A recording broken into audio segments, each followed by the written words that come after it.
Nah, seperti yang kalian tahu, Malaysia dan Indonesia adalah dua negara penghasil minyak kelapa sawit terbesar di dunia, ya kan? Kelapa sawit ini pun bisa dibilang merupakan kebutuhan pokok bagi umat manusia selama ini, bos. Nah, mengapa kebutuhan pokok?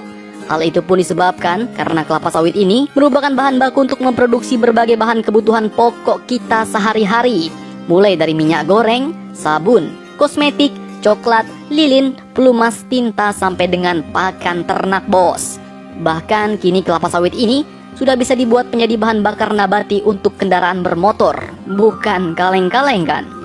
Nah, berita mantapnya kini diketahui bahwa Indonesia dan Malaysia pun kini akan semakin bersinergi dalam bidang kelapa sawit.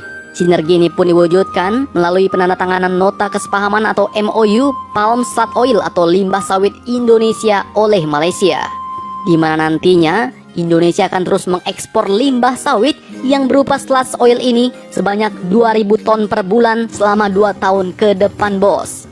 Dua perusahaan yang melakukan ekspor impor ini adalah PT Alam Duta Mandiri dan Dendro Integrasi SDN BHD. Nah, mantap kan, bos? Bayangkan, saking bermanfaatnya, limbah sawit pun sampai-sampai masih bisa diekspor ke negara lain.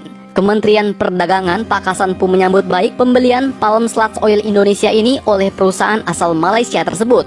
Diharapkan ke depannya, produsen Indonesia lainnya juga mampu memasok permintaan Palm Sludge Oil ke Malaysia dan juga produk kelapa sawit serta turunan lainnya ke seluruh dunia, ujar beliau.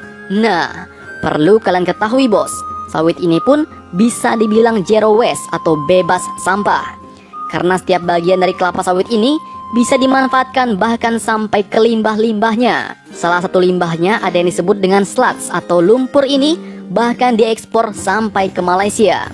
Pada tahun 2020, ekspor Indonesia ke Malaysia untuk produk minyak sawit mentah atau CPO dan turunannya mencapai 954,03 juta US dollar. Dan nilai ini pun naik 15,11% dibandingkan tahun sebelumnya yang hanya sebesar 820,97 juta US dollar. Nah, di kawasan ASEAN, Indonesia pun menjadi pemasok terbesar CPO ke Malaysia dengan pangsa pasar 85,14%. Nah, mantul kan? Mantap betul. Jadi bagaimana menurut kalian? Jangan lupa komentar. Tetaplah kalian barbar dan jangan santuy terus.